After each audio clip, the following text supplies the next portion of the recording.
అందరూ కళ్ళు మూసుకున్నట్లయితే ప్రార్థన చేసుకుందాం. మమ్మల్ని మిక్కిలిగా ప్రేమించిన ప్రియ పరలోకపు తండ్రి, మీ ఉన్నతమైన ఘనమైన నామానికి వందనములైనా గడిచిన దినాల నుంచి తండ్రి ఇప్పటి వరకు తండ్రి మీ సజీవమైన రెక్కల చోటను తండ్రి మమ్మల్ని అందరినీ కాచి కాపాడి మరలా మీ మాటలు వినడానికి తండ్రి ఈ ప్రదేశానికి తోడుకుని వచ్చిన మీకు వందనములు తండ్రి. తండ్రి ఈ దినాన తండ్రి మిమ్మల్ని గూర్చిన మాటలు తండ్రి మీ గ్రంథం నుంచి పరిశీలన చేయచుండగా జ్ఞానోత్తమైన సంగతులు మాకు అనుగ్రహించమని, మీ జ్ఞానంలో తండ్రి మమ్మల్ని ఇంకా తండ్రి జ్ఞానవంతులుగా చేసి మీ కొరకు తండ్రి ఉన్నతంగా బ్రతికే అవకాశాన్ని భాగ్యాన్ని మాకు అనుగ్రహించమని తండ్రి ఈ కార్యక్రమం ఆదరించి అంతవరకు తండ్రి మీకు మహిమార్థంగా జరిగించుకున్నామని, అలాగే మీ కుమారుడైన పరిశుద్ధాత్మ మాకు తోడుగా ఉంచి సహాయం అనుగ్రహించమని వింటున్నాను. మీ పిల్లల హృదయాలను తండ్రి మీ వాక్యం నుంచి ఎటువైపు పోకుండా తండ్రి వారి మనసును తండ్రి స్థిరంగా ఉంచుకుని మీ వాక్యం వెడల ఆసక్తి చూపిస్తారని తండ్రి ఈ ప్రార్థన మీ కుమారుడు మా రక్షకుడైన యేసుక్రీస్తు వారి నామమున అడిగి వేడుకుంటున్నాను పరమ తండ్రి, ఆమేన్. ప్రియమైన దేవుని పిల్లారా, ఈ ఆదివారపు ఆరాధనతో కొన్ని విలువైన సంగతులను ప్రాముఖ్యమైన సంగతులను మనం పరిశీలన చేద్దాం.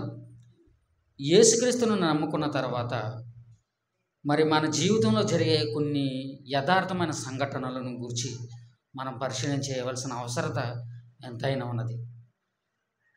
నేడున్న లోకంలో మనుషులందరూ లేదా క్రైస్తవులు కానీ ఎలా ఉన్నారంటే, యేసుక్రీస్తును మనం నమ్ముకుంటే, యేసుక్రీస్తు దగ్గరికి మనం వెళితే మనకు అన్ని లాభాలే, ఆయన వల్ల ఎటువంటి నష్టం మనకు లేదు, మనం ఎన్నో మరి మంచి మంచి కార్యక్రమాలు మనం పొందుకుంటాం, మనం ఎంతో అభివృద్ధి పొందుతాం, మనం ఎంతో దేవుని చేత ఆశీర్వదింపబడతాం అని లోకంలో ఉన్న మనుషులందరికంటే మనమే గొప్పగా బ్రతుకుతామని చాలామంది అపోహ ఉన్నది. నిజమే, మనం దేవుని చేత ఆశీర్వదింపబడతాం.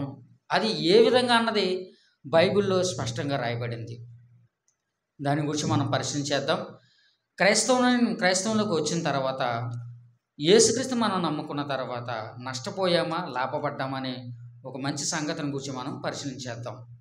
ముందుగా యేసుక్రీస్తు వారు ఈ భూమి మీదకి వచ్చిన తర్వాత మరి ఆయన తన యొక్క బోధన ప్రారంభించే ముందు కొన్ని కార్యక్రమాలు జరిగించాడండి.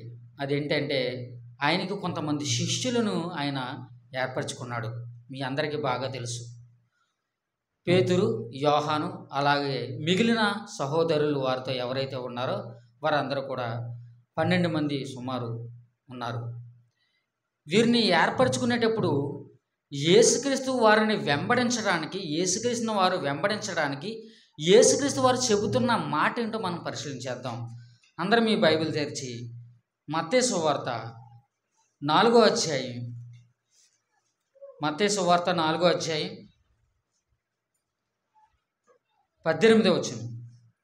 మత్తయి సువార్త 4వ అధ్యాయం 18వ వచనం.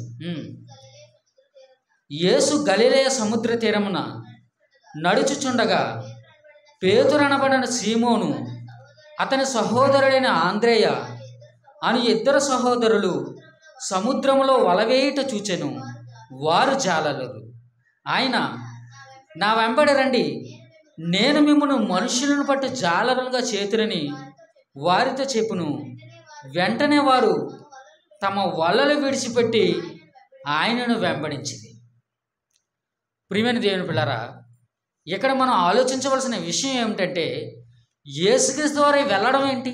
యేసుక్రీస్తు వారు మార్గమధ్యంలో వెళ్తున్నారు. సముద్ర తీరాన వెళుతుండగా కొంతమంది మనుషులు ఆయనకు కనిపించారు, పేతురు, యోహాను.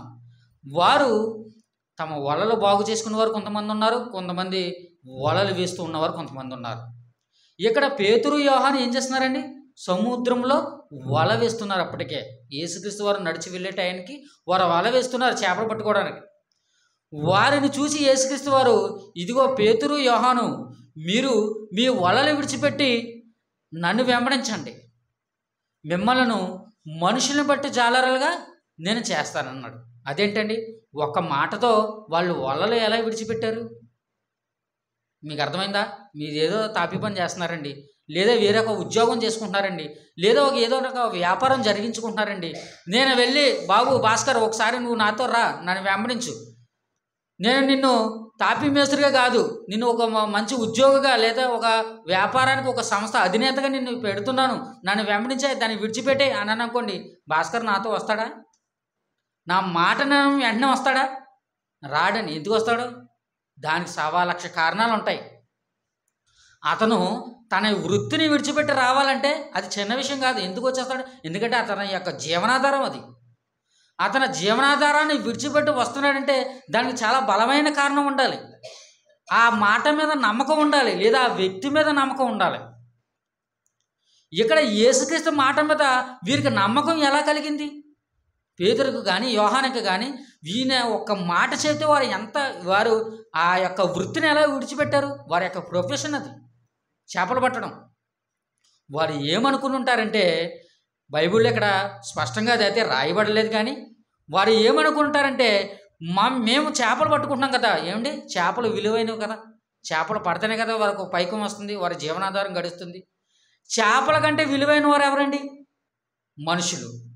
చేపలు పడితేనే ఇంత మాకు పైకం వస్తుందంటే, మాకు ఇంత రుసుము వస్తుందంటే, మనుషులు చేపల కంటే విలువైన వారు మనుషులు. ఆ మనుషులను పట్టే జాలర్లుగానే యేసుక్రీస్తు మమ్మల్ని చేస్తానంటున్నారు. అంటే మాకు ఎంత ధనం వస్తుందో, ఎంత పైకం మాకు వస్తుందో అని వారు ఆలోచించి ఆ యేసుక్రీస్తు ఆ మాట మీద నిలబడి, ఇదిగో వారి యొక్క ప్రొఫెషన్ వారు విడిచిపెట్టారు, వారి యొక్క వృత్తిని వారు విడిచిపెట్టి యేసుక్రీస్తు మాటకు లోబడి, ఇదిగో వెంటనే వారు వలలు విడిచిపెట్టి యేసుక్రీస్తుని వెంబడించారు. ఎందుకంటే వారి యొక్క ఆలోచన ఏంటంటే, యేసుక్రీస్తుని నమ్ముకుంటే మాకు ఏదో ఒకటి వస్తుంది. ఎందుకంటే మనుషులు గొప్పవాళ్ళు కదా, చేపల కంటే విలువైన వారు కదా, మనుషులు విలువైన వారు. ఆ మనుషుల ద్వారా వచ్చే ఆదాయం చాలా విలువైంది, అంతే కదండి. ఇప్పుడు మీకు బాగా అర్థం కావాలంటే, ఒక అనిల్ అంబానీ ఉన్నాడండి, అతను మనిషే, మనము మనుషులమే. అనిల్ అంబానీని పెట్టే ఒక తంత్రం లేదా ఒక మంత్రం, లేదా అతను వల వేసి నువ్వు నీ గాలంలోకి, నీ అండర్లోకి తెచ్చుకుని ఒక ఉపాయం ఎవడన్నా చెప్తారనుకోండి, మీరు ఏం చేస్తారు? కేవలం 100 రూపాయలు పెట్టాడు ఫీజు. మీరు అనిల్ అంబానీ లాంటి వాడిని కూడా మీరు వలలో వేసుకోవచ్చండి ఈ విద్య నేర్చుకుంటే. కావాలంటే మీకు పోయేదేమో జస్ట్ 100 రూపాయలు ఫీజు అండి మీరు అనుకుంటే అని చెప్పాడు అనుకోండి, మీరు ఏం చేస్తారు? పోతే పోనీ అదే పోనీ 100 రూపాయలు ఏమైంది? ఒకవేళ నిజమైంది అనుకోండి, ఏమవుతుంది? అనిల్ అంబానీ మనం ఏం చేయొచ్చు? మన బొట్టలో వేసుకోవచ్చు. ఆడుకున్న కోట్లంతా చాలా వేల కోట్లు ఉన్నాయండి, లక్షల కోట్లు ఉన్నాయండి.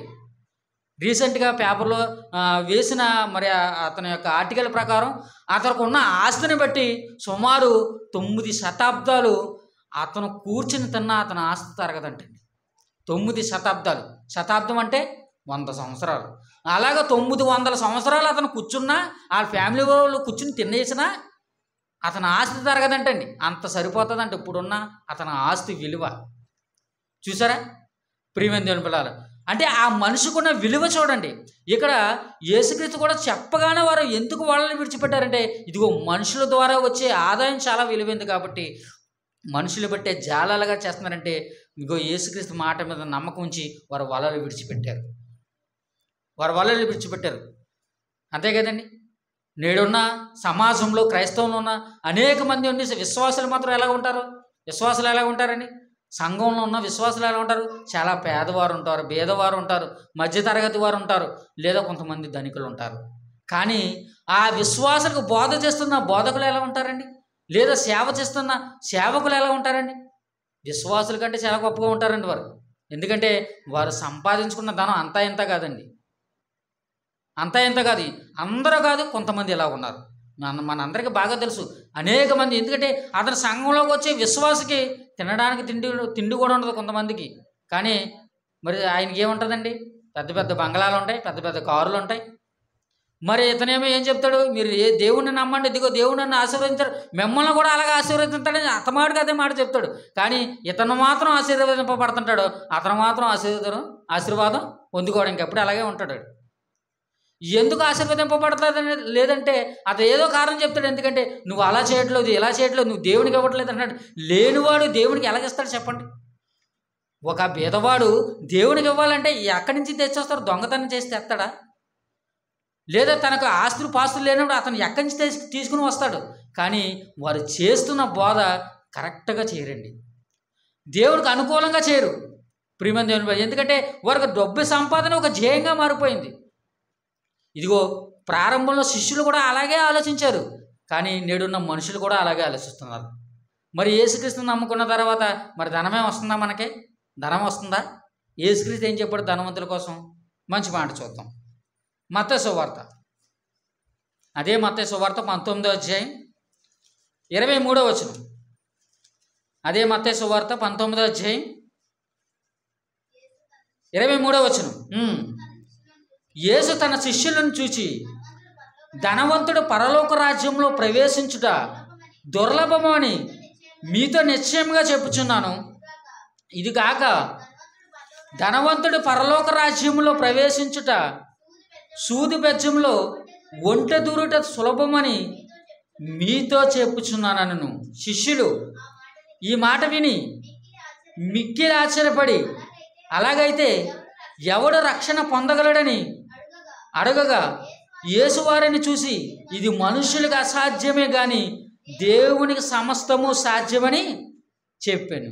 ప్రియమైన దేవుని పద ఏమని చెప్తున్నాడో చూడండి. యేసుక్రీస్తు ధనవంతుల కోసం ఏమని చెప్తున్నాడో చూడండి. యేసుక్రీస్తు తన శిష్యుల్ని ఏర్పరచుకున్న తర్వాత, ఇదిగో మీలో ఎవడైనా ధనవంతుడిగా ఉండాలనుకుంటున్నారా? పైన జరిగిన సందర్భం ఒక సందర్భం ఉంది, మంచి సందర్భం. నేను దేవుని రాజ్యాన్ని పొందుకోవాలంటే, నేను దేవుని రాజ్యానికి వెళ్ళాలంటే నేను ఏం మంచి కార్యక్రమం చేయాలి అని మాట్లాడుతుంటాడు ఒక యవనస్తుడు. మాట్లాడుతున్నప్పుడు, ఇదిగో నువ్వు నరహత్య చేయకూడదు, దొంగతనం చేయకూడదు, వ్యభిచారం చేయకూడదు, పొరుగు వారిని ప్రేమించాలి, అన్నీ చేయాలంటాడు. అప్పుడు నేను అన్నిటినీ జరిగిస్తున్నానంటే అతను ఏమంటాడు? ఇదిగో నువ్వు అన్నీ జరిగిస్తున్నావు కాబట్టి నీ ఆస్తి ఎక్కువైంది, నీ ఆస్తి పేదలకు పంచిపెట్టంటే అతను మిగులు ఆస్తి గలవాడు కనుక అతనికి పంచిపెట్టలేదండి. ముఖం చిన్నబుచ్చుగా ఏం చేశాడు? వెళ్ళిపోయాడు, విడిచిపెట్టి వెళ్ళిపోయాడు యేసుక్రీస్తు. ఈ జరిగిన సందర్భాన్ని బట్టి యేసుక్రీస్తు ఏం చెప్తున్నారు?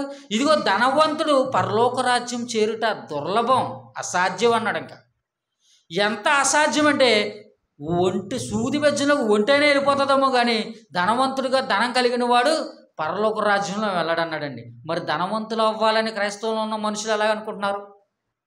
సంఘంలో ఉన్న విశ్వాసులందరూ కూడా ధనవంతులుగా మారాలని ఎలా అనుకుంటున్నారు? విశ్వాసులకు బోధ చేస్తున్న మరి సేవకులు కానీ బోధకులు కానీ మీరు ధనవంతులుగా మారతారని ఎలా బోధిస్తున్నారు? యేసుక్రీస్తు వారి మాట వీరికి అర్థం కాలేదా? అర్థం కాలేదు. ఆనాడు శిష్యులకు అర్థం కాలేదు, ఈనాడు ఇదిగో నేడున్న సంఘంలో ఉన్న మనుషులకు అర్థం కావడం లేదు, సమాజంలో ఉన్న ప్రజలకు అర్థం కావడం లేదు. ప్రియులారా, దేవుడు ఏం చెప్తున్నాడు చూడండి. ధనవంతుడు పరలోక రాజ్యం చేరుకోలేడు. వెంటనే అక్కడున్న శిష్యులకి ఇలాగైతే మరి ఎవరు రక్షణ పొందుతాడు? ఆశ్చర్యం కలుగుతుంది. వారికి స్టన్ అయిపోతున్నారు. స్టన్ అయిపోయి, ఇలాగైతే ఎవడు రక్షణ పొందుతాడు? ఇంకెవడు వెళ్తాడు పరలోకం అని యేసుక్రీస్తు వారిని అడుగుతాడండి. ఇది మనుషులకైతే అసాధ్యం కానీ నాయనా పేతురు, ఇది దేవునికైతే సమస్తము సాధ్యం అన్నాడు. అంటే దేవునిగా మారిన మనుషులకు సమస్తం సాధ్యం. మీరు మనుషులుగానే ఉండిపోయి మనుషుల ప్రకారమే ఈ లోక సంబంధంగా మీరు ఆలోచిస్తే మీరు ఎప్పటికీ పరలోకం వెళ్ళలేరు. మీరు దేవునిలాగా మారి మీరు దేవుని ఆలోచనతో మీరుంటే మీరు కంపల్సరిగా మీరు పరలోకం వెళ్ళడానికి అవకాశం ఉంటుంది. అది ఆయన మాటలో ఉన్న పరమార్థం. ఆ జరిగిన సందర్భం జరిగిన తర్వాత కింద ఏం జరుగుతుందో చూడండి. 27వ వచనం. పేతురు, ఇదిగో మేము సమస్తమును విడిచిపెట్టి నిన్ను వెంబడించితిమి గనుక మాకేమి దొరకనని ఆయన అడగా. ఏమండి, పేతురికి సందేహం వచ్చిందండి.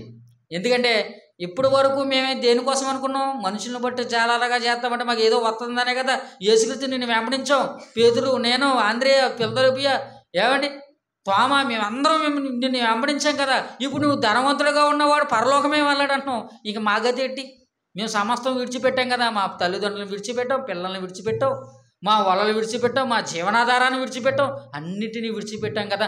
మాకేంటయ్యా లాభం అని యేసుక్రీస్తు వారిని అడుగుతారండి. మరి ఎవరికన్నా మనుషులుగా పుట్టిన వారికి ఎవరికైనా సాధారణంగా వచ్చే డౌట్ కదండి. అంతే కదా, సాధారణంగా ఒక వ్యక్తికి వచ్చే డౌట్ కదా. అదే డౌట్ అతనికి ఇక్కడ పేతురికి వచ్చింది. మాకు ఏమి లాభం అని యేసుక్రీస్తు వారు అడుగుతుంటే ఏం చెప్తున్నారో చూడండి. యేసు వారితో 28వ వచనం. యేసు వారితో ఎట్లనెను, ప్రపంచ పునర్జన్మనందు మనుష్య కుమారుడు తన మహిమగల సింహాసనం మీద ఆసీనుడై ఉన్నప్పుడు నన్ను వెంబడించిన మీరును 12 సింహాసనం మీద ఆసీనులై ఇశ్రాయేలు 12 గోత్రం వారికి తీర్పు తీర్చుదురు. నా నామము నిమిత్తం అన్నదమ్ములైనను అక్క చెల్లెలండ్రులను తండ్రినైనను తల్లినైనను భూములనైనను ఇండ్లనైనను విడిచిపెట్టిన ప్రతివాడు 100 రెట్లు పొందును. ఇదిగాక నిత్య జీవమును స్వతంత్రించుకొందును. మొదటి వారు అనేకులు కడపటి వారగుదురు, కడపటి వారు అనేకులు మొదటి వారగుదురు అని చెప్పాడండి. మాకు ఏమి దొరుకుతున్నాయి అని మాట్లాడుతున్నప్పుడు ఏం చెప్తున్నాడు చూడండి యేసుక్రీస్తు. ఇదిగో మీకైతే ఇప్పుడు ఏమీ దొరకదు, ఇప్పుడు మీకు ఏమీ దొరకదు. ఎందుకంటే మీరు పొందుకున్నవి అందాక వాయిదా వేయబడ్డాయి. ఒక కోర్టులో ఒక కేసు ఏదైనా జరుగుతుందనుకోండి, ఏమంటాడండి? తీర్పు వాయిదా, తీర్పు వాయిదా, తీర్పు వాయిదాలు వేస్తూ ఉంటారు. ఎందుకు వాయిదా వేస్తున్నారు? ఇంకా దానికి సమయం ఉంది, ఇంకా దాని టైం రాలేదు, ఇంకా దానికి కంక్లూజన్ రాలేదు. ఎందుకంటే ఇంకా కేసులో కొన్ని విషయాలు ఇంకా ఉండిపోయాయి, పరిశీలించవలసిన విషయాలు ఇంకా కొన్ని ఉండిపోయాయి. అందుకని ఏమంటారు? మరొక సాక్షిని తీసుకురండి, మరొక వ్యక్తిని తీసుకురండి, మరొక సాక్షిని మీరు ప్రవేశపెట్టండి, ఇది మేము పోల్చుకుని చేయాలని చెబుతూ ఉంటారు. ఇక్కడ మన పరిస్థితి కూడా అలాగే ఉంది. యేసుక్రీస్తు వెంబడించిన తర్వాత మనం అన్ని విడిచిపెట్టిన తర్వాత మనకు రావాల్సిన ప్రతిఫలం వాయిదా వేయబడ్డది అందాకని. ఎప్పటి వరకు? ప్రపంచ పునర్జన్మనందు వరకు వాయిదా పడిపోయింది. అంటే యేసుక్రీస్తు 2వ రాకడ వరకు మీకు పొందవలసినవి, మీకు దక్కవలసినవి వాయిదా వేయబడ్డాయి. మీరు పొందుకుంటారు. ఎప్పుడు పొందుకుంటారంటే వెంటనే పొందుకోరు. దాన్ని పొందుకోవడానికి ఇంకా కొంత సమయం ఉంది. మీ జీవితకాలం మీరు ముగించిన తర్వాత మీ తర్వాత ఇంకా కొన్ని తరాలు రాబోతున్నాయి. వారు కూడా దేవుని కోసం బ్రతికేవారు కొంతమంది ఉన్నారు, బ్రతకని వారు కొంతమంది ఉన్నారు. ఇంకా లెక్క ఇంకా సరిగా పూర్తి కాలేదు. ఈ లెక్క అంతా పూర్తయిన తర్వాత యేసుక్రీస్తు 2వ రాకడ వచ్చిన తర్వాత అప్పుడు మీకు దొరుకుతుంది. అప్పుడు ఇశ్రాయేలులో 12 గోత్రం మీద మిమ్మల్ని నియమిస్తాను, అప్పుడు మీరు తీర్పు తీరుస్తారు. ఇప్పుడు ఎవరైతే మీరు తల్లిదండ్రులను పోగొట్టుకున్నారా, పిల్లలను పోగొట్టుకున్నారా, అన్నదమ్ములను పోగొట్టుకున్నారా, ఇండ్లు పోగొట్టుకున్నారా, ఆస్తులు పోగొట్టుకున్నారా, మీరు ఏమి పోగొట్టుకున్నా, మీరు సమస్తాన్ని పోగొట్టుకున్నా, ఈ సమస్తము మీకు 100 రెట్లు తిరిగి వస్తుంది అన్నాడండి. 100 రెట్లు, 1, 2 కాదు, 100 రెట్లు. అంటే మీరు ₹1 పోగొట్టుకుంటే మీకు 1000 రూపాయలు వస్తాయి. మీరు 100 రూపాయలు పోగొట్టుకుంటే మీకు 10,000 రూపాయలు వస్తాయి. మీరు 1000 రూపాయలు పోగొట్టుకుంటే మీకు 1,00,000 రూపాయలు వస్తాయి. మీరు 1,00,000 రూపాయలకు పోగొట్టుకుంటే మీకు 1,00,00,000 రూపాయలు వస్తాయి. మీరు 1,00,00,000 రూపాయలు పోగొట్టుకుంటే మీకు 10 కోట్ల రూపాయలు వస్తాయి, 100 కోట్లు వస్తాయి. ప్రియమైన దేవుని పిల్లరా, దేవుడు చెప్పిన లెక్క చూడండి. మీకు వడ్డీల మీద వడ్డీ, బారు వడ్డీ, చక్కెర వడ్డీ, భూచక్కెర వడ్డీ, అన్ని వడ్డీలు వేసి దేవుడు ఎప్పుడు ఇస్తున్నాడండి? దేవుడు ఎప్పుడు ఇస్తాడు? యేసుక్రీస్తు 2వ రాకడలో ఇస్తాడు మీకు. మనమైతే వడ్డీ ఎప్పుడు కావాలనుకుంటాం? నెల అయిపోకూడదు వడ్డీ వచ్చేయాలి మనకు వడ్డీ ఎప్పుడు రావాలి? వడ్డీ ఇచ్చేవాడికేమో బాధగా ఉంటుంది, తీసుకునేవాడికేమో ఆనందంగా ఉంటుంది. ఎందుకంటే వాడు అవసరాన్ని బట్టి వాడు తీసుకున్నాడు. కానీ నువ్వు కట్టపోయేటప్పటికి ఆడు 2,000 ఎప్పుడు ఇస్తాడా, 3,000 ఎప్పుడు ఇస్తాడా, 5,000 ఎప్పుడు ఇస్తాడా, ఆలోచన. ప్రియమైన దేవుని బిడ్డలారా, మనకు వెంటనే కావాలి, మనం ప్రతిఫలం వెంటనే పొందుకోవాలని ఆలోచన చేస్తూ ఉంటాం. మరికొంతమంది సంవత్సరాలకు పొందుకుంటారు, మరికొంతమంది 2 సంవత్సరాలకు పొందుకుంటారు. మీరు ఇస్తున్న ధనం మీదే మీరు వడ్డీ పొందుకుంటారని మీరు నమ్మకం కలిగి ఎదుటి వారికి ఇస్తున్నారు కదా. అలాగే యేసుక్రీస్తుని మీరు నమ్ముకున్నప్పుడు, దేవుని మీరు నమ్ముకున్నప్పుడు, దేవుని కార్యక్రమం మీరు జరిగిస్తున్నప్పుడు మీరు కూడా 100 రెట్లు పొందుకుంటారనే విశ్వాసం మనకు ఉండాలండి, మనకు ఉండాలి. నేను తల్లిదండ్రులను పోగొట్టుకున్నానా? పర్వాలేదు, దేవుడు నాకు కొంతమంది తల్లిదండ్రులు, మంచి తండ్రి, గొప్ప తల్లిదండ్రులని నాకు ఇస్తాడని అనుకోను. అన్నదమ్ములను పోగొట్టుకున్నానా? దేవుడు నాకు మరలా ఇస్తాడు. భార్యను పోగొట్టుకున్నానా? దేవుడు మరలా నాకు ఇస్తాడు. ప్రియమైన దేవుడు, నా ఆస్తులు పోగొట్టుకున్నా దేవుడు నాకు ఇస్తాడు. మీ అందరికీ బాగా తెలుసు కదా యోబు సందర్భం, మీ అందరికీ అనేక మందికి తెలుసు. యోబు తనకు కలిగి ఉన్న వాటన్నిటిని పోగొట్టుకున్నాడు. కానీ తన చివరాంకం ముందు మరలా దేవుడి యోబును పరిశీలించిన తర్వాత అతను విడిచిపెట్టిన దానికంటే 7 మార్లు ఏం చేశాడంటే దేవుడు అతన్ని వృద్ధి పొందించాడు, అభివృద్ధి చెందించాడు. ఆ యొక్క ఉదాహరణ మనకు సరిపోదా?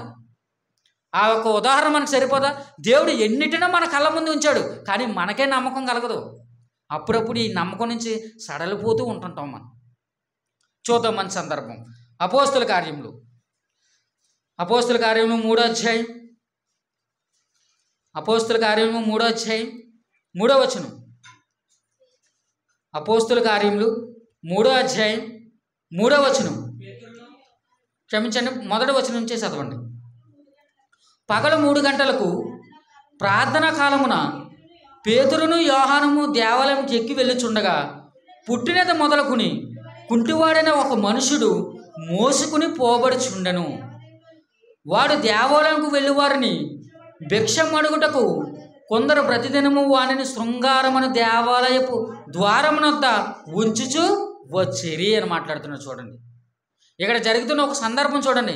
యేసుక్రీస్తు భూమి మీద తన యొక్క సువార్త కార్యక్రమాన్ని ముగించి వెళ్ళిపోయిన తర్వాత ఆయనను వెంబడించిన శిష్యులు ఏ పేతురునైతే దేవుడు మొట్టమొదటి పిలిచాడో, ఏ యోహాన్నైతే దేవుడు మొట్టమొదటి పిలిచాడో తమ వలలను విడిచిపెట్టమని, అదే పేతురు యోహాను ఇక్కడ మనకు కనిపిస్తున్నారు. చూడండి, అదే పేతురు యోహాను ఈ గుడి దగ్గర దేవాలయానికి వెళ్ళడానికి సిద్ధంగా ఉన్నారు. అప్పుడు ఇంచుమించు పగలు 3 గంటలు అయిందంట ప్రార్థన చేయడానికి వారు దేవాలయంలోకి వెళ్తున్నాడు. కానీ ఇక్కడ జరుగుతున్న సందర్భం ఏంటంటే, ఒక వ్యక్తి పుట్టి కుంటివాడంట. ఆడు పుట్టిన మొదలుకొని కుంటివాడిగా ఉన్నాడు. ఆ కుంటివాడికి రోజు వచ్చే దినచర్య ఏంటంటే, అతన్ని కొంతమంది మోసుకుని మెట్ల దగ్గర తీసుకెళ్తున్నారు. ఆ దేవాలయం దగ్గరికి కొంతమంది ఆయన్ని తీసుకుని దేవాలయం దగ్గర తీసుకెళ్తున్నారు. ఏమండి, ఆ మెట్ల దగ్గర మొదటి మెట్టు అతనిదే. మీకు అర్థమైందా? ఆ దేవాలయం యొక్క మొదటి మెట్టు అతనిదే. ఎందుకంటే మొదటి మెట్టుకి చాలా విలువ ఉంటుందండి గుడుల దగ్గర. చాలామందికి తెలుసో తెలీదో, మీ అందరికీ తెలుసు అనుకుంటున్నాను. చాలామందికి మన దగ్గరలో ఉన్న అన్నవరం కొండ అంటారు కదా, ఈ కొండ మీద మెట్లను డబ్బులు ఇచ్చి కొనుక్కుంటారు. తెలుసా మీకు?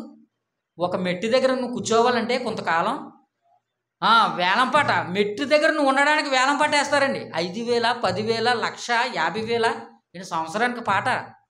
అక్కడ నీకు డబ్బులు రాకపోనే ఒక మెట్టు నీకు ఇవ్వాలంటే ఎంత కావాలి? వేలంపాట 50,000, 1,00,000 రూపాయలు పెట్టి కొనుక్కుంటారు. ఇది ఊరకనే నేనేం చెప్పట్లేదు, మీకు కావాలంటే మీరు వెళ్ళి కొనుక్కోవచ్చు. ప్రియమైన దేవుని కదా, అక్కడ కొబ్బరికాయలు కొట్టేవారు కూడా చాలా విలువ ఉంటుందండి. ఎందుకంటే ఆ మెట్టు చాలా విలువైంది. అందులో ప్రధానమైన మెట్టు ఏదంటే మొదటి మెట్టు. ఎందుకంటే మొదటి మెట్టుకి అంత ఇంపార్టెన్స్. ఎందుకంటే ముందు డబ్బులు వేసేవాడు ఎక్కడ తీస్తాడండి? ఫస్ట్ మొదటి మెట్టు దగ్గర తీసేస్తాడు. ఇంకా తర్వాత వెళ్ళికోలదు, ఇంకా లేవండి, తర్వాత బాబు వస్తాను బాబు, చూస్తాను బాబు, లేవు బాబు, చిల్లరలేదు బాబు, అది బాబు ఇది బాబు అని చెప్తాడు తప్ప ఫస్ట్ మెట్టు దగ్గర మాత్రం బాబు టక్కని తీస్తాడండి. ఎందుకంటే చిల్లర అంతకంత ఉంటుంది గబుక్కుని. అయ్యా అయ్యా అయ్యా అయ్యా అంటాడు గబుక్కుని. అనగానే గబుక్కుని జాలేసి పోలే ఎంతకంత వేయాలి కదంటే టప్పకని పడిచేస్తాం మనం. ప్రియమైన దేవుని చూసారా? ఇలాగా అంటే ఆ మొదటి మెట్టుకి ఎంత ఇంపార్టెన్స్ ఉందో చూడండి. ఇలాగే ఈ మొదటి మెట్టు ఇక్కడ ఒక పుట్టి గుడ్డివాడైన మనుషుడికి ఉంది.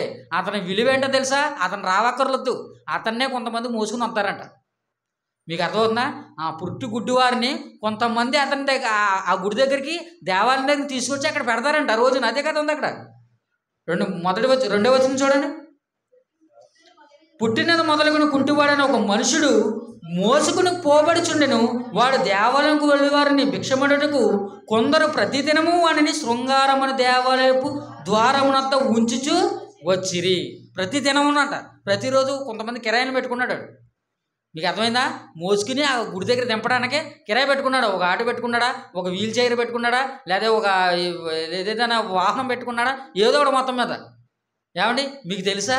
ఢిల్లీలో ఒక సందర్భం. ఢిల్లీలో అడుక్కునే వ్యక్తి ఆస్తి అంతా తెలుసండి? 5 కోట్లు అండి. 5 కోట్లు భిక్షమెత్తుకునే అతని యొక్క విలువ, అతని ఆస్తి విలువ 5 కోట్లు. వాళ్ళ పిల్లలు విదేశాలలో విద్యను అభ్యసిస్తున్నారు. అతన్ని చాలామంది టీవీ వాళ్ళు ఇంటర్వ్యూ చేసినప్పుడు, ఏంటి మీరు అడుక్కుంటున్నారు కదా, ఇంత ఆదాయం మీ దగ్గర ఉంది కదా, ఇన్ని కోట్లకి మీరు అధిపతులు కదా, మీరు ఇంకెందుకండి ఇంకా అడుక్కుంటున్నారు మీరు అని అడిగారండి. అడుక్కుంటే నా ప్రొఫెషన్ నేను మానను. ఎందుకంటే నేను పలానా పార్కు దగ్గరికి వెళ్ళాను అనుకోండి, అక్కడ నాకు రోజుకి 5,000 వస్తాయి. నేను పలానా సిటీ దగ్గరికి వెళ్ళాను అనుకోండి, అక్కడికి వెళ్తే నాకు రోజుకి 10,000 వస్తాయి. వారి యొక్క వ్యాపార విధానం చూడండి. అడుక్కుంటే వేస్తారంటే ఎంతో కొంత ఒక 500, 1000 రూపాయలు వేస్తారంట ఢిల్లీలో. ఎందుకంటే వారి యొక్క విధానం చూడండి. అలాగా అతను 5 కోట్లు సంపాదించాడంటండి. 5 కోట్లు. ప్రియమైన దేవుని వల్ల అడుక్కునేవాడే కాదని తక్కువగా చూశారు కనుక వాళ్ళు కూడా డబ్బు ఉన్నవాళ్ళే. మీకు అర్థమైందా? మీరు చాలామంది పేపర్లో కూడా చదువుతూ ఉంటారు. ఒక వ్యక్తి చనిపోయినప్పుడు ఏంటంటే మొత్తం అతను సంపాదించిన ధనం అంతా ఏం చేశాడు? పరుపు కింద పెట్టాడు. మొత్తం రూపాయలు, 2 రూపాయలు, 10 రూపాయలు మొత్తం పరుపులో పెట్టాడు. పరుపులో పెట్టిన తర్వాత చచ్చిపోయాడు. చచ్చిపోయిన తర్వాత ఈ మున్సిపాలిటీ వాళ్ళు వచ్చి వీడు ఎవడో చచ్చిపోయాడు, ఇంకా ఎవడికి దహన కార్యక్రమాలు చేయలేరు కనుక మనమే జరిగిందాం. నా మున్సిపాలిటీ వాళ్ళు దహన కార్యక్రమాలు జరిగించారు. ఆ చిన్న పాకలకు 2 ఆకులు వేసింది, అందులో ఉండంట. అందులో ఉందంట పరుపు. ఎందుకులా తీసి పారేద్దాం, ఇలా పారేసారంట. అందులో మొత్తం ఏముంది? డబ్బులు ఉన్నాయండి. తీసి లెక్కితే ఎంతరా బాబు అంటే సుమారు ₹1,00,00,000 అండి. ₹1,00,00,000 అతను సంపాదించినా ఇంకా అడుక్కున్నాడు చూడండి. చచ్చిపోతూ కూడా అడుక్కునే చచ్చిపోయాడు. ప్రియమైన దేవుడు, మీకు అర్థమైందా? చచ్చిపోతే ఎలా చచ్చిపోడు? అడుక్కునే చచ్చిపోడు, ధనవంతుడిగా చచ్చిపోడు. అంటే అతను ధనవంతుడే కదా, ₹1,00,00,000 అంటే ధనవంతుడు కదా. మీ దగ్గర ఏమైనా 50 లక్షలు ఉన్నాయా? లేవు కదా. మన దగ్గర 3 లక్షలు ఉంటేనే మన గుండె ఆగదు ఇంకా. ఎందుకంటే మనం ఎగిరిది గంతేస్తాం, 3 లక్షలే అనుకుంటాం. ప్రియమైన దేవుని పిల్లరా, అటువంటి ధనం ఉన్నా సరే మన ధనం మనం కాపాడలేకపోయింది, అతను కూడా కాపాడలేదు. మన కళ్ళ ముందు దేవుడు ఎన్ని విధానాలు పెడుతున్నాడు చూడండి. ప్రియమైన దేవుని పిల్లలు ఆలోచించండి. ఇక్కడ భిక్షగాడు కూడా అలాగే చూస్తున్నాడు. భిక్ష మడుగుటకు నుంచున్నాడు అక్కడ. వీళ్ళు ఎవరో తెలుసా? పేతురు, యోహాను. ఇంతకుముందు వీరు కూడా ఇలాగే మారారు. ఎవరో పేతురు, యోహాను కూడా ఏమనుకున్నారు? మాకు కూడా యేసుక్రీస్తు వల్ల డబ్బులు వస్తాను. కానీ ఇప్పుడు ఏం మాట్లాడుతున్నా చూడండి. వాళ్ళు పేతురును యోహానును దేవాలయంలో ప్రవేశించబోనప్పుడు వాడు చూచి భిక్షమడగగా పేతురును యోహానును వారిని తేరు చూచి మా తట్టు చూడమని వాడు వారి యొద్ద ఏమైనా దొరకనని కనిపెట్టుచు వారి ఎందుకు లక్ష్యమించను. ఏమండి, పేతురు, యోహాను మరి నిలువు టంగీలు వేసుకుంటారు కదండి. అప్పుడున్న డ్రెస్ కోడ్ ఏంటండి? నిలువు టంగి, పైనుంచి కింద వరకు ఒకటే. ఏంటంటారు? మనం మర్చిపోయి మా అన్న చెప్పారు, మరి షేర్వానియా మొగోళ్ళు వేసుకుంటారు. షేర్వాని ఏదో నాకే గుర్తులేదు. అటువంటి డ్రెస్సులు, అటువంటి డ్రెస్సులు వేసుకుంటారు. కానీ పైనుంచి కింద చూస్తారు. ఎందుకంటే డబ్బులు ఎక్కడి నుంచి తెస్తారు? వీళ్ళిద్దరు పేతురు, యోహాను మంచిగా ఉన్నారు, యూదులు కదండి. ఏమంటే ఇశ్రాయేలు జనాంగంలో ఉన్న వాళ్ళు అనేక మనుషులు అలాగ ఉంటారు కదండి. మరి ఏమైనా దొరుకుతారు అతని దగ్గర తెరిచి చూస్తున్నాడట. ఎందుకంటే అంతకుముందు బోలంతా మరి ఏమండి మనం కూడా అంతే కదా. ఒక పెద్ద డబ్బున్న వాడు గొలుసులు వేసుకుని మెండంటనే చేతులకు ఉంగరాలు పెట్టుకుని వచ్చాడు అనుకోండి, కనీసం వాడు ₹100 ఎత్తాడని మనం ఆలోచిస్తాం. ఏమీ లేనాడు అనుకోండి, ₹5 వచ్చినా మనం ఏం చూడవాడు ఇంకా. ప్రియమైన దేవుడు, ఇలాగే తేరి చూస్తానంట. అప్పుడు ఏం జరుగుతుందని చూడండి. అంతటి పేతురు, వెండి బంగారం నా యొద్ద లేవు, కానీ నాకు కలిగినదే నీకు ఇచ్చుచున్నాను.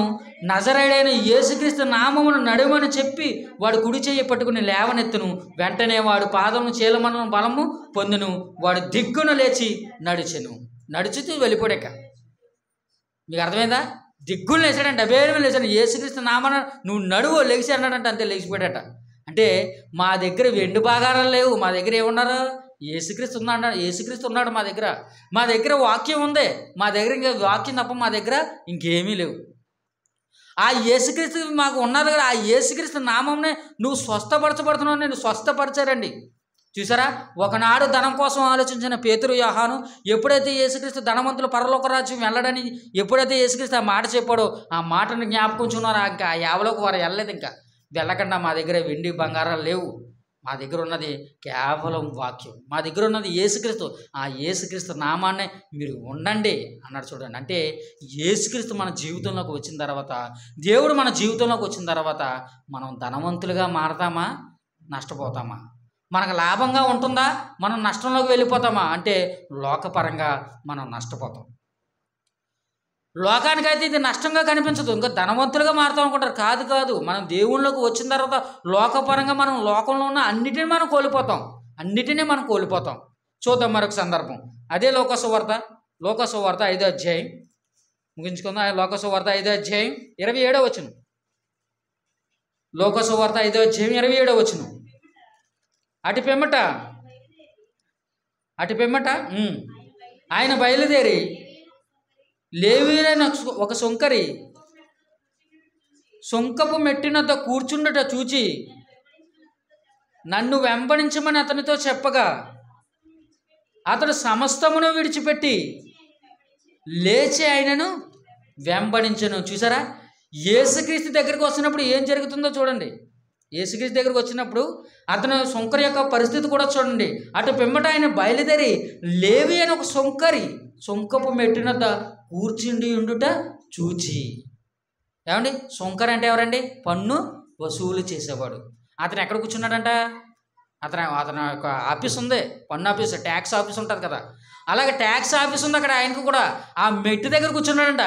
ఇప్పుడు పన్ను ఎవడు కడతాడు, ట్యాక్స్ ఎవడు కడతాడు, ఎవరి దగ్గర వసూలు చేయాలి అని అతని దగ్గర కూర్చుంటే యేసుక్రీస్తు అతన్ని చూసి నన్ను వెంబడించమని అతను చెప్పగలడు. సమస్తమును విడిచిపెట్టాడట. ఇతను కూడా బుట్టలో పడిపోయాడు. మీకు అర్థమైందా? లోకుల భాషలో చెప్పాలంటే ఇతను కూడా యేసుక్రీస్తు బుట్టలో పడిపోయాడు అని అనుకుంటున్నారు. కాదు, వీడు కూడా రక్షింపబడ్డాడని మనం అనుకుంటున్నాం. మీకు అర్థమవుతుందా? లోకస్తులు అయితే ఏమనుకుంటారు, వీడు కూడా బుట్టలో పడిపోయాడండి, ఆ దేవుడిని నమ్ముతాడు, ఆ పాత్ర అంటాడు, భక్తి అంటాడు, తప్పట్లు అంటాడు, పాటలు అంటాడు, ఏదో మనల్ని తింగరతనంగా ఆలోచిస్తారండి. ఏదో తింగరోళ్ళు అనుకుంటారు, పిచ్చోళ్ళు అనుకుంటారు, అంటే జ్ఞానం లేనివారు అనుకుంటారు. కాదు ప్రియులారా, మనం రక్షణలోకి వచ్చానన్న సంగతి మనకు తెలుసు, ఇదిగో మనం రక్షింపబడుతున్నామన్న సంగతి దేవునికి తెలుసు. కానీ వారు ఇంకా రక్షింపబడలేదు కనుక వారికి మనం వారి కంటికి ఎలా కనిపిస్తామండి? ఇదిగో అవిధేయులుగా, తింగరోళ్ళగా కనిపిస్తాం మనం. ఇక్కడ కూడా అలాగే అనుకుంటున్నారు. సుంకపు మెట్టును కూర్చుంటే నన్ను వెంబడించమని అంత చెప్పదు, సమస్తమును విడిచిపెట్టి లేచి ఆయనను వెంబడించెను. ఆ లేవి తన ఇంటకు ఆయనకు గొప్ప విందు చేసెను. సుంకరులను ఇతరులు అనేకులు వారితో కూడా భోజనమునకు కూర్చుండిరి. చూసారా, అతను సమస్తాన్ని విడిచిపెట్టాడు, అతనికి ఉన్నదంతా విడిచిపెట్టాడట. విడిచిపెట్టి ఏం చేస్తున్నాడు? తన కష్టకాలంలో, తన ఇబ్బందుల సమయంలో సమస్తాన్ని విడిచిపెట్టాడు. ఇంకా ఇంకేముంటుందండి అతని దగ్గర? అంతే కదండి. మీ దగ్గర డబ్బు ఉంది, 3 లక్షలు ఇల్లు కట్టేసారు, 3 లక్షలు ఎట్టి ఇల్లు కట్టేసిన తర్వాత 3 లక్షలు ఎట్టి ఇల్లు కట్టేసిన తర్వాత మీ దగ్గర డబ్బులు ఉంటాయా? డబ్బులు ఉండవు, అప్పులు పాలు అయిపోతారు. ఒక 50,000 1,00,000 రూపాయలు మళ్ళీ అప్పు చేయాలి. చేసిన తర్వాత మీరు ఏం చేస్తున్నారంట? ఊరందరికీ పంచి పెడతారు. ఏంటి? భోజనాలు అంటారు కదా, ఊరందరికీ చెప్పుకుంటారు. ఎందుకంటే మీరు ఇల్లు కట్టిన తర్వాత భోజనం పెట్టకు. కొంతమంది చదువుకునే వాళ్ళు ఉంటారు, ఏంటంటారు, ఇల్లు కట్టాడమ్మా, కొంత మొత్తం పెట్టలేదమ్మా, ఒకరికి బొవ్వ పెట్టలేదమ్మా. చూసారా, అతని యొక్క పరిస్థితి వారికి అనవసరం.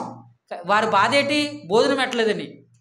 చూసారా, ఇక్కడ యేసుక్రీస్తుని వెంబడించిన తర్వాత సమస్తాన్ని విడిచిపెట్టాడంట. కానీ మరి పోతే ఏం చేస్తున్నాడు? అతను పిలిచి గొప్ప విందు చేశాడంట. లేవి ఏం చేశాడు?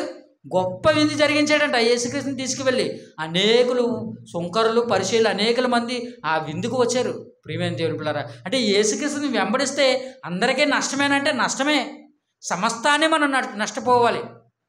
మరొక సందర్భం చూద్దాం. అదే లోక సువార్త 19వ అధ్యాయం. మంచి సందర్భం, మరలా మనకి బాగుగా అర్థం కావడానికి. 19వ అధ్యాయం, అదే లోక సువార్త 19వ అధ్యాయం 18వ వచనం, 8వ వచనం, క్షమించండి, 8వ వచనం, మొదటి వచనం చదవండి. మొదటి వచనం నుంచి. ఆయన సంచరించుచు యెరికో పట్టణంలో ప్రవేశించుచును, దాని గుండా పోవుచుండెను. ఇదిగో సుంకపు గుత్తదారుడును ధనవంతుడైన జక్కయ్యను అని పేరు గల ఒకడు యేసు ఎవరో అని చూడగోరని కానీ పొట్టివాడైన తన జనులు గుంపు కూడి ఇండుట వలన చూడలేకపోయిను. అప్పుడు యేసు ఆ త్రోవన రానేయుండను గనుక అతడు ముందుగా పరిగెత్తి ఆయనను చూచుటకై ఒక మేడి చెట్టెక్కను. యేసు ఆ చోటుకి వచ్చినప్పుడు కన్నులెత్తి, జక్కయ్య, త్వరగా దిగుము, నేడు నేను నీ ఇంట ఉండవలసి ఉన్నది అని అతనితో చెప్పగా అతడు త్వరగా దిగి సంతోషంగా ఆయనను చేర్చుకును. ప్రియమైన దేవుని, ఇక్కడ జరుగుతున్న సందర్భం చూడండి. ఆయన సంచరించుచు యెరికో పట్టణానికి వెళ్ళాడని. యెరికో పట్టణం చాలా ప్రాముఖ్యమైనది. మీరు పాత నిబంధనలో దీని యొక్క చరిత్ర మీరు చదువుతున్నప్పుడు ఈ యెరికో పట్టణ యొక్క గోడలు కూల్చడానికి ఇశ్రాయేలీయులు సుమారు 7 దినాలు ఆ గోడల చుట్టూ ప్రదక్షిణ చేశారండి, దేవునికి మరి మొరపెట్టుకుంటూ. ఆ 7 దినముల తర్వాత ఆ గోడలు పగిలిపోయాయి. ఎందుకంటే చాలా బలీయమైనవి. ఆ పట్టణం చాలా గొప్పది. ఆ పట్టణంలో నివసిస్తున్న మనుషులు ధనవంతులు, చాలా మరి ఏంటంటారు దాన్ని, చాలా ఉద్యోగంలో వృత్తి కలిగిన వారు, అనేకమైన వనరులు కలిగిన వారు. ఇటువంటి పట్టణానికి యేసుక్రీస్తు వస్తున్నాడనే విషయం తెలిసినప్పుడు ఏం జరుగుతుంది? దాని గుండా పోవచ్చును. ఇదిగో సుంకపు గుత్తదారుడు, ఇతను కూడా ట్యాక్స్, సుంకపు అనగా పన్ను వసూలు చేసేవాడు, ట్యాక్స్ అసిస్టెంట్ లేదా ట్యాక్స్ ఇన్స్పెక్టర్ ఏదో అంటారు కదా మన భాషలో, వారు. ఆయన ధనవంతుడైన జక్కయ్య అని పేరు గల ఒకడు యేసు ఎవరో అని చూడగోరినానండి. అందుకే జక్కయ్య ఎలాంటి వాడు అంటే అండి, ధనవంతుడు. ఆ రోజుల్లో ధనవంతుడు అంటే చిన్న విషయం కాదు ప్రియులరా. ధనవంతుడు అంటే చిన్న విషయం కాదు. మనం ఒక 20 సంవత్సరాల వెనక వెళ్ళిపోతే మన దగ్గర మన తాతలు కానీ మనం ఉన్న తల్లిదండ్రులు కానీ మనకి ఎంత ఇచ్చేవారండి? ఒక 10 పైసలు, 5 పైసలు, 20 పైసలు. ఏమంటే 20 పైసలు ఎవరన్నా చూసారా లేదా? 20 పైసలు అయితే 10 గొట్టాలు వచ్చి, పావలా వస్తే ఒక 25 పైసలు వస్తే ఒక 2 పోకండ్లు వచ్చి, లేదంటే 2 కొబ్బరండ్లు వచ్చి. ప్రియమైన దేవుని, అంటే ఆ దానికే అంత విలువ ఉన్నది. కానీ దానికంటే ఎన్నో వందల సంవత్సరాల క్రితం వెళ్ళిన ఆ కాలంలోనే ధనవంతుడిగా పిలువబడినవాడు జక్కయ్య. ఆ కాలంలో ధనవంతుడు అంటే చిన్న పని కాదు. అటువంటి జక్కయ్య యేసుక్రీస్తు ఎవడో అని చూడకూడనండి. యేసుక్రీస్తుని చూడాలనుకుంటాడు. అతని ఉద్దేశం ఏమీ కాదు. జక్కయ్యకున్న ఉద్దేశం ఏంటండి? యేసుక్రీస్తుని చూడటమే ధ్యేయం అతనికి, ఇంకేం కాదు. యేసుక్రీస్తుతో మాట్లాడాలి, అది చేయాలి, ఇది చేయాలని కాదండి. కొంతమంది చూడండి, రాజకీయ నాయకులు కానీ లేదా సినిమా యాక్టర్లు కానీ అతనితో ఏమైనా మాట్లాడాలని వెళ్ళిపోతారా? పలానా యాక్టర్ కాకినాడ వస్తున్నాడండి, లేదంటే పలానా పట్టణానికి వస్తున్నాడండి, రాజమండ్రి వస్తున్నాడండి, లేదంటే పలానా ఏరియాకి వస్తున్నాడండి, ఓపెనింగ్ అన్నారనుకోండి, వాళ్ళకి ఏం డబ్బులు ఎవరు. కానీ వీరంతా ఎందుకు వెళ్తారో? అతన్ని చూడాలని. రీసెంట్గా మీకు బాగా అర్థం కావాలంటే, అదేదో సినిమా వచ్చింది కదా, ప్రభాస్ కూడా సినిమా ఏంటిది రీసెంట్గా వచ్చిన సినిమా కల్కి. ఆ కల్కి అనే సినిమాలో 2898 అట ఏదో ఒక కారుని తయారు చేశారంటండి. ఆ కారుని ప్రదర్శింపబడడానికి మన కాకినాడలో మన దగ్గర ఉన్న ఎస్ఆర్ఎంటి మాల్లో కారుని ఏం చేశారు? ఆ సినిమాలో ఉపయోగించిన కారుని ఒక ఎగ్జిబిషన్ కింద తీసుకొచ్చారండి. జనం ఎలాగెళ్ళారో తెలుసండి? ఆ కారుని చూడడానికి జనం ఎలాగెళ్ళారో తెలుసా? కొల్లలుగా. ఆ కారు ఇంకా రాలేదు, రాకముందే 2 గంటల ముందే ఆ కారుని చూడడానికి వెయిటింగ్ చేసిన వాళ్ళు ఎంతమంది ఉన్నారో చూడండి. ప్రియమైన దేవుని పిల్లలు, ఒక కారుకి అంత విలువేస్తే ఇక్కడ యేసుక్రీస్తు ఎంతమంది ఫాలోవర్స్ ఉన్నారు చూడండి. యేసుక్రీస్తు వస్తున్నాడని ముందుగానే ఇన్ఫర్మేషన్ వచ్చింది. ఎరుకో పట్టణానికి ఈ దారి గుండా వెళ్ళిపోతాడని ముందుగా తెలిసినప్పుడు అనేక మంది చూడాలనుకున్నారు. అందులో ధనవంతుడైన జక్కయ్య కూడా ఉన్నాడు. ఏమండి, ధనవంతుడు కోరుకుంటే డబ్బులు ఇచ్చి చూడొచ్చు కదండి యేసుక్రీస్తుని. కానీ అక్కడ డబ్బులతో పని లేదు. ఎందుకంటే యేసుక్రీస్తు దగ్గరికి వచ్చి వాళ్ళు కుంటివారు వస్తున్నారు, గుడ్డివారు వస్తున్నారు, చెవిటివారు వస్తున్నారు, అనేక మంది రోగాలు కలిగిన వారు వస్తున్నారు, అనేక మంది ఇబ్బందులు కలిగిన వారు వస్తున్నారు. కొంతమంది మాటలు వినడానికి వస్తున్నారు, కొంతమంది ఆయన్ని పరిశీలన చేయడానికి వస్తున్నారు, కొంతమంది ఆయన చూడడానికి వస్తున్నారు. అటువంటి సూచన జాబితాలో ఉన్నవాడు జక్కయ్య. ఈ జక్కయ్య చూడడానికి వచ్చినప్పుడు ఇంకో యేసుక్రీస్తు వస్తున్నారు కదా, నాకు కనిపించడం, నేను పొట్టాను కాబట్టి నేను ఏం చేయాలంటే ముందు చెట్టు ఎక్కేయాలనుకుంటాడు. గబగబా ముందు చెట్టు ఎక్కేయడు ఇదిలాగా. ఏమండి, ధనవంతుడు చెట్టు ఎక్కడం ఏంటండి? మీకు అర్థమైందా? చెట్లు పొట్లు ఎవడెక్తాడు?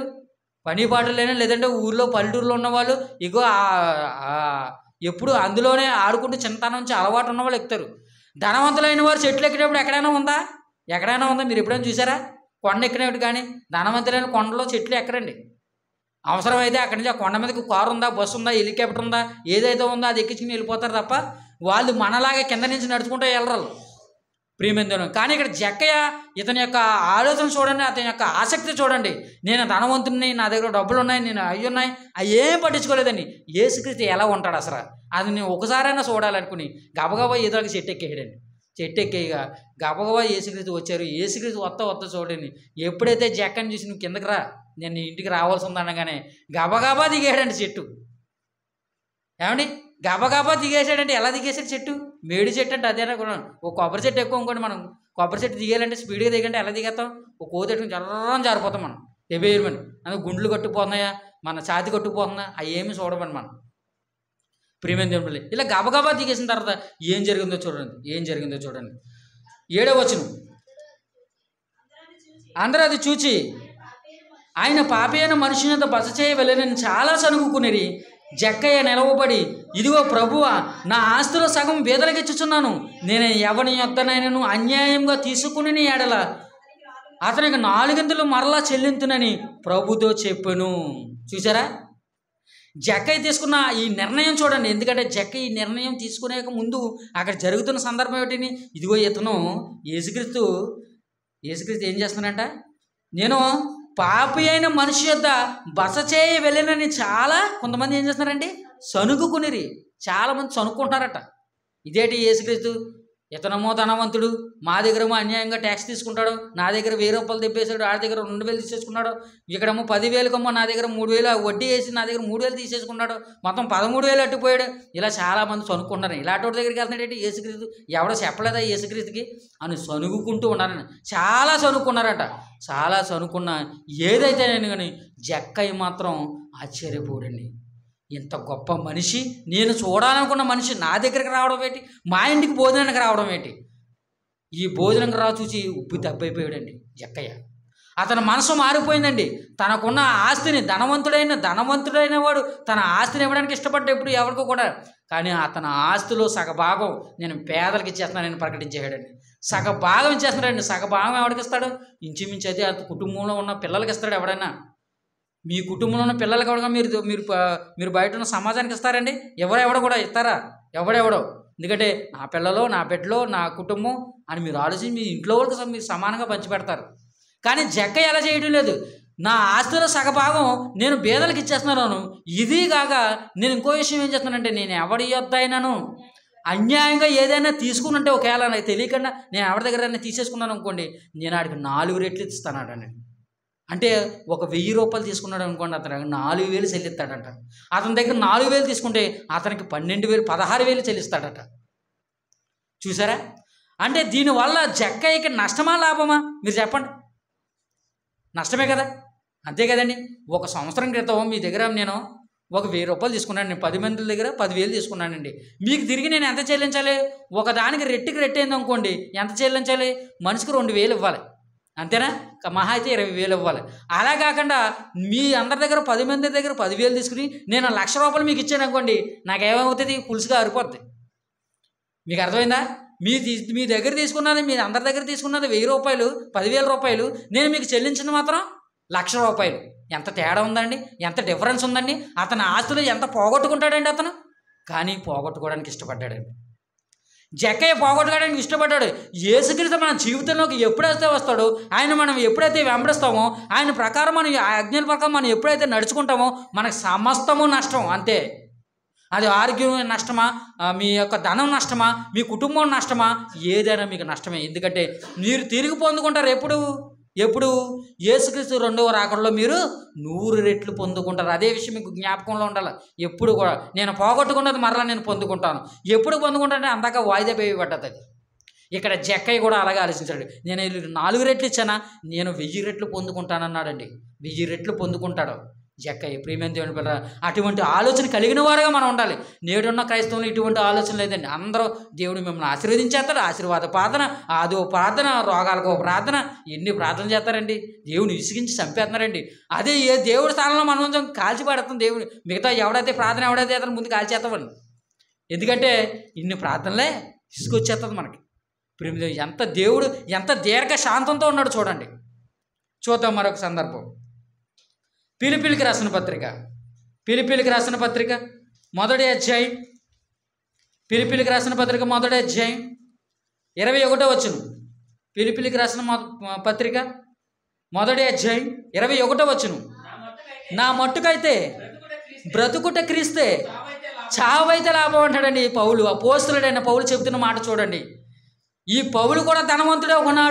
ఒకనాడు పౌలు కూడా ధనవంతుడే, అనేక విద్యను అభ్యసించిన వాడే, పలుకుబడి ఉన్నవాడే. ప్రియమైన అటువంటి పౌలే ఏమని చెబుతున్నాడండి?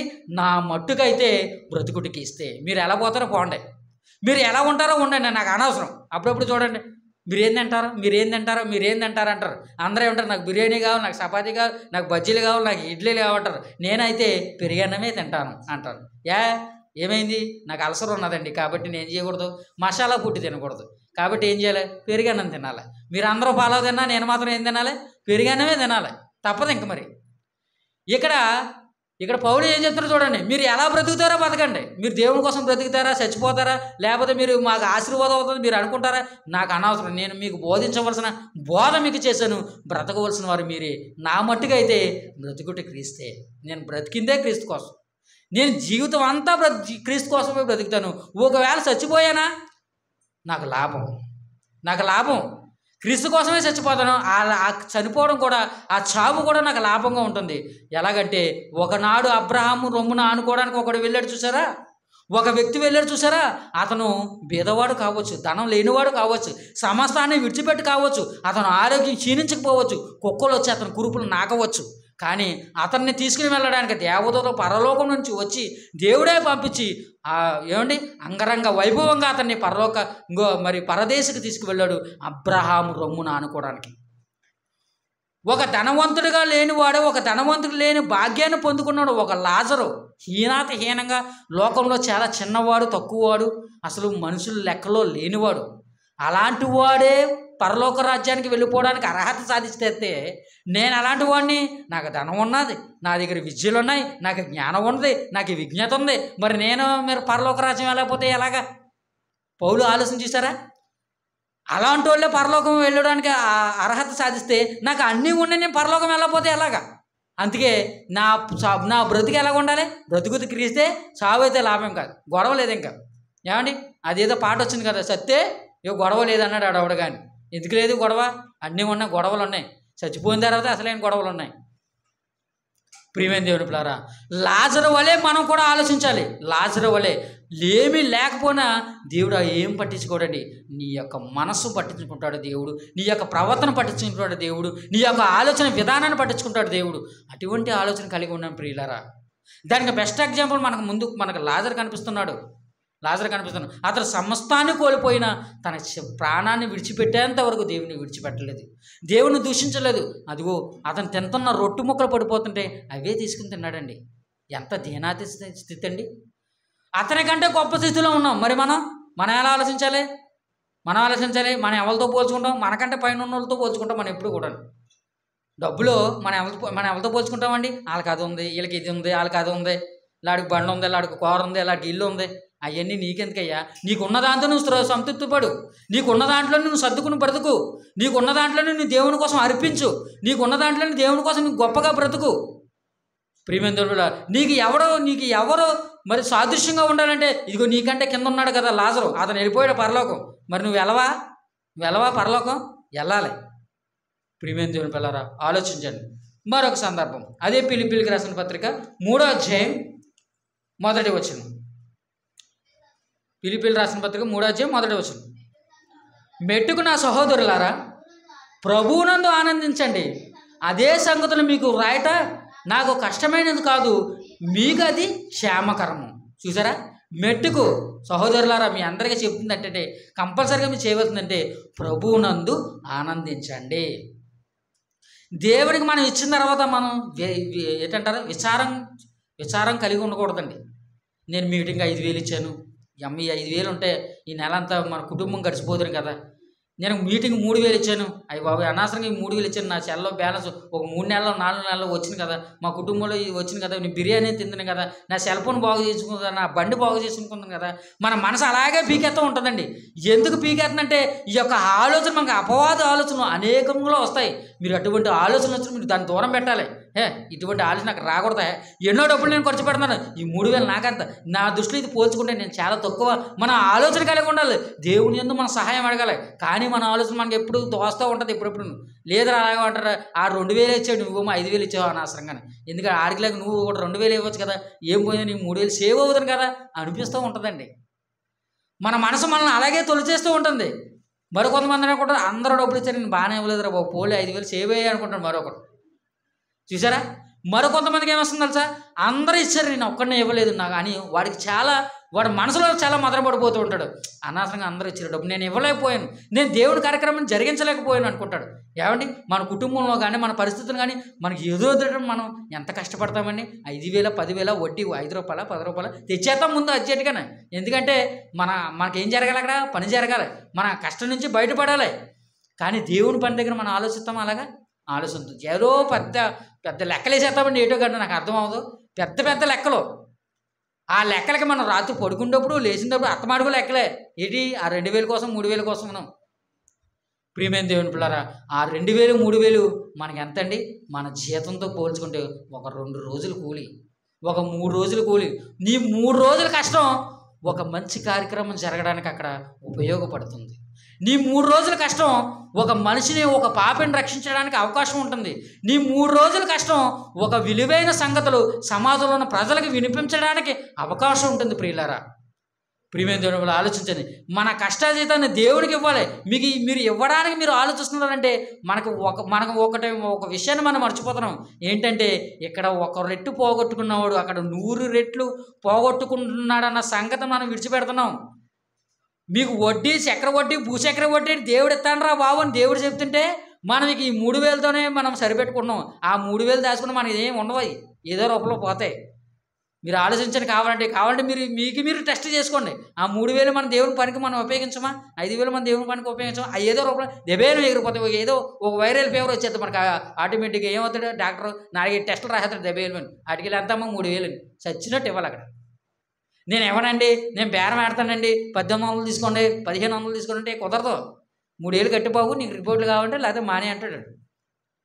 ప్రియమిత్రులు, మన ఆరోగ్యం మీద మనకు ఎంత శ్రద్ధ చూడండి. ధనవంతులైన వారు అలాగే ఆలోచిస్తారండి. ధనం మీద ఆశ కలిగిన అలాగే ఆలోచిస్తారు. కానీ వీరిలాగా మనం ఆలోచించామనుకోండి, దేవుని కోసం సమస్తాన్ని విడిచిపెట్టాలి. ఇదిగో నా మట్టుకైతే బ్రతుకుడిచి క్రీస్తే, సావైతే లాభం అన్నాడు.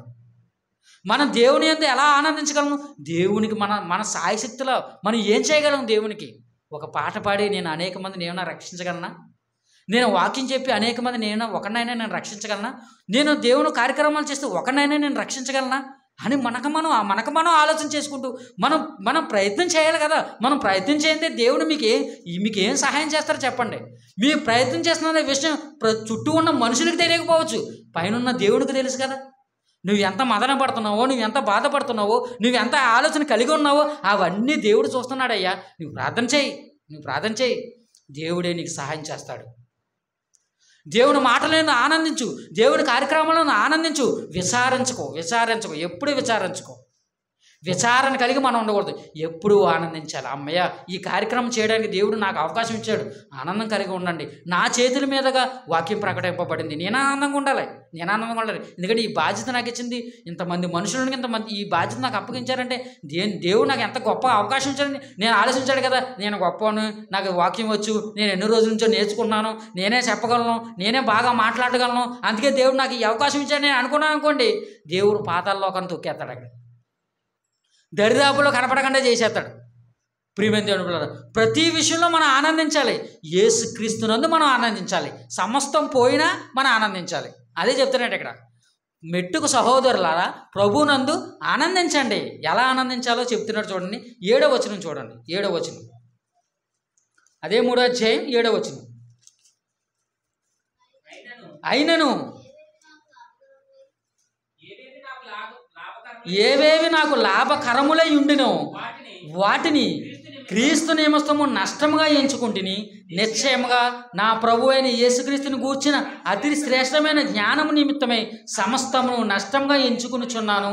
క్రీస్తును సంపాదించుకుని ధర్మశాస్త్ర మూలమైన నా నీతిని గాక క్రీస్తునందుని విశ్వాస మూలమైన నీతి అనగా విశ్వాసమును బట్టి దేవుడు నా అనుగ్రహించి నీతి గలవాడై ఆయన యందు అగపడు నిమిత్తమును ఏ విధము చేతనైనను మృతులలో నుండి నాకు పునరుద్ధానం కలగవలనని ఆయన మరణం విషయంలో సమానానుభవం గలవాడనై ఆయనను ఆయన పునరుద్ధానము బలమును ఎరుగు నిమిత్తము ఆయన శ్రమలలో పాలువాడగుడు ఎట్టుదో ఎరుగు నిమిత్తమును సమస్తమును నష్టపరుచుకుని వాటిని పెంటతో సమానంగా ఎంచుకునిచున్నాను అంటున్నాడు. ఎంత పెద్ద సెంటెన్స్ రాశాడు చూడండి. ఈ సెంటెన్స్ మొత్తం దేవుడు నన్ను ఆశీర్వదిస్తాడని చెప్తలేదు ఇక్కడ. పౌలు ఏం చెప్తున్నాడండి? దేవుడు నన్ను ఆశీర్వదిస్తాడని చెప్తలేదు. నేను యేసుక్రీస్తునందు ఎలా ఆనందిస్తున్నాను? నాకు కలిగిన దాన్ని నేను పెంటతో సమానంగా ఎంచుకున్నాను, నష్టపరుచుకున్నాను, ఇబ్బంది పరుచుకున్నాను, ప్రతి దానిని నేను విడిచిపెట్టిన తర్వాత ఇదిగో యేసుక్రీస్తు పొందుకున్న మహిమని నేను కూడా పొందుకోవాలంటే ఆయన అలా శ్రమ పడ్డాడు, నేను అలా శ్రమ పడాలి. ఆయన అలాగ మరణంలో ఉన్నప్పుడు ఎటువంటి వేదన పడ్డాడో అటువంటి వేదన నేను పడాలి. అతను తిరిగి లేచినప్పుడు పునరుద్ధానం పొందాడు, 3వ దినాన్ని తిరిగి లేచాడు కదా యేసుక్రీస్తు. ఆ తిరిగి లేచినప్పుడు అతనికి బలం ఏంటి? అటువంటి బలాన్ని నేను పొందుకోవాలి. కాబట్టి ఎన్నాటిలో నేను స్వారూప్యం కలిగి అతని వల్లే నేను ఉండాలంటే ఇవన్నీ నేను కూడా జరిగించాలని అపోస్తులుడైన పౌలు అనుకుని, ఎటులైనా ఎలాగైనా ఏ విధము చేతనైనా నేను పునరుద్ధానం కలగాలి అనుకుని ప్రతి దాన్ని సమస్తము పెంటతో ఎంచుకున్నాడంటే. ఆ కింద వచనం చదువుకుంటే నేను అందుకే గెలిచితనైనా మాట్లాడుతూ ఉంటాడు. ఈ సెంటెన్స్ మొత్తం మీరు చదువుతూ ఉంటే ప్రియమైన అంటే ఈ సమస్తాన్ని విడిచిపెట్టినా సరే ఎంత ఆనందిస్తున్నారో చూడండి. ఎన్ని పోతే ఎవడన్నా మనకి విచారం వచ్చేస్తుంది. ఒక ఉద్యోగం పోయింది అనుకోండి, మనం ఎలాగైపోతాం? మామూలుగా అయిపోం, ఇంకా నా జీవితం అయిపోయింది అనుకుంటారు ఒకడు. ఏమైపోయింది? అది ఆ ఉద్యోగం కాకపోతే వేరే ఉద్యోగం వస్తుంది, లేదా వేరొక పని వస్తుంది. ఏదైనా పనే కదా నీ జీవనాన్ని గడుపుకోవడానికి. ఒక గృహం పోయింది అనుకోండి, ఇంకా నా జీవితం అయిపోయింది అనుకోండి. గృహం పోతే ఏమైపోయింది? ఒక పాకేసుకుని ఉండలేవా? ఇంతకుముందు అలా బ్రతకలేదా? ఉండు, మరలా నువ్వు సంపాదించుకో, తర్వాత నువ్వు సుఖంగా ఉండు, నీ మైండ్ని రిఫ్రెష్ ఉంచుకో. ఏదైనా నువ్వు జీవించాలి కదా, నీవు జీవం కలిగి ఉండాలి కదా. ఒక కష్టం వచ్చిందా, ఒక ఇబ్బంది వచ్చిందా, ఒక ఆరోగ్యం బాగోలేదు, ప్రతి దానిని నువ్వు తట్టుకుని ముందుకు సాగాలి. అంతేగాని నాకు కష్టం వచ్చిందని దేవుడు సేవ నేను ఇప్పుడు చేయలేనండి, నాకు ఇబ్బంది వచ్చిందని, నాకు జ్వరం వచ్చిందని, నాకు ఆ నొప్పి వచ్చిందని, ఈ కష్టాలని నన్ను చుట్టుముట్టేసేయండి, అందుకే నేను దేవుని కోసం బ్రతకలేకపోతున్నానండి అని సాకులు మాత్రం దేవుడి దగ్గర మనం చెప్పకూడదు. ఇటువంటి సాకులు మనం చెప్పకూడదు. ఎందుకంటే మీరు అటువంటి సాకులు మనం దేవుని దగ్గర చెప్తున్నాం అనుకోండి, మనం ఏం చేస్తున్నాం? ప్రభువునందు మీరు ఆనందించేవారు కాదు, ఆనందించలేకపోతున్నామని దాని అర్థం. ప్రభువునందు ఆనందించేవాడు ఎలా ఉంటాడో ఇదిగో అపోస్తలుడైన పౌలు ఇక్కడ చెప్తున్నాడు. చూడండి ఎంత పెద్ద లిస్ట్ చెప్పాడు.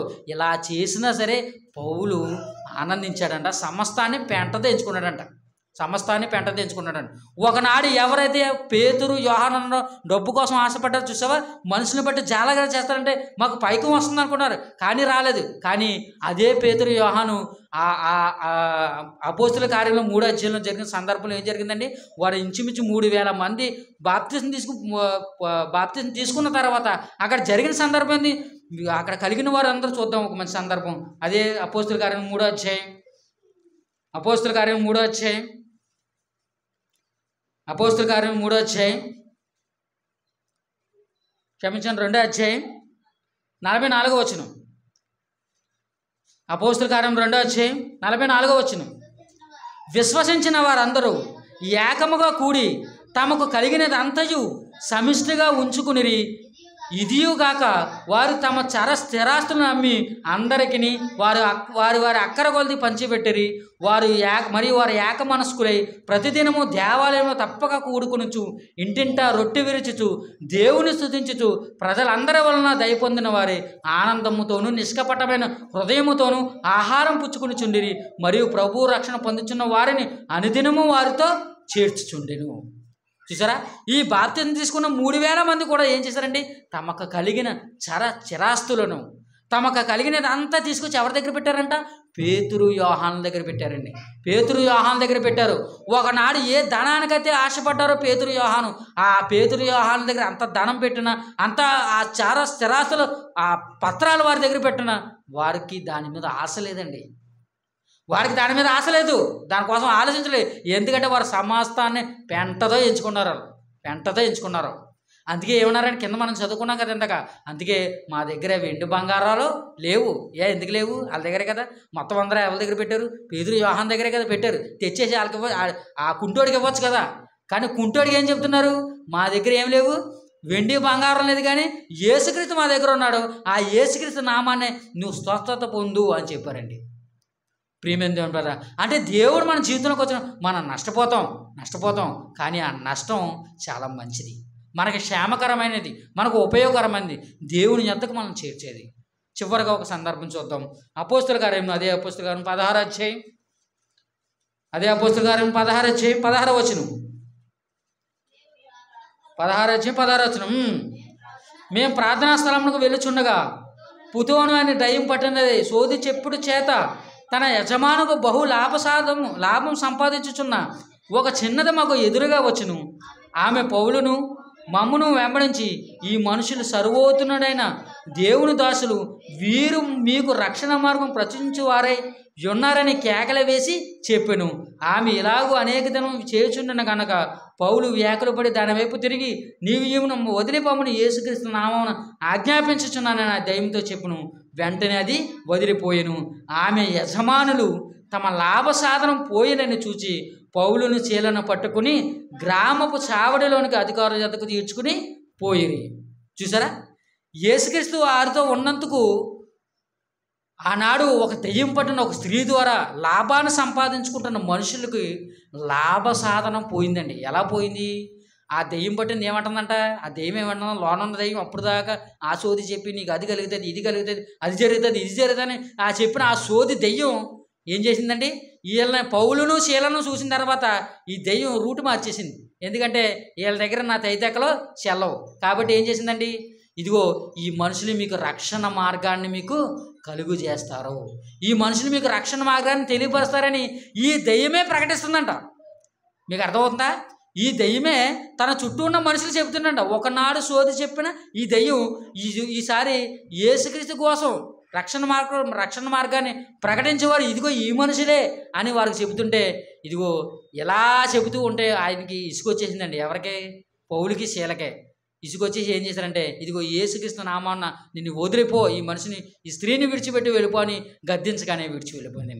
అప్పుడు తమ యజమానులు ఏమనుకున్నారండి? తమ లాభ సాధనము పోయింది అనుకున్నారు. అంటే యేసుక్రీస్తు మన జీవితంలోకి వచ్చేదానికి ఏ విధంగానైనా మనం లాభపడ్డామా నష్టపోయామంటే ఇగో పరలోక సంబంధమైన విధంగా చూసుకుంటే బైబిల్ ప్రకారం మనం చూసుకుంటే మనం లాభపడ్డాం. మన పాపాలను విడిచిపెట్టి దేవుని దగ్గర మనం చేరుకుంటున్నాం. కానీ లోకపరంగా మనం చూసుకుంటే మనం నష్టపోయాం. ఈ నష్టం మనకు క్షేమకరమైనది. లోక సంబంధమైన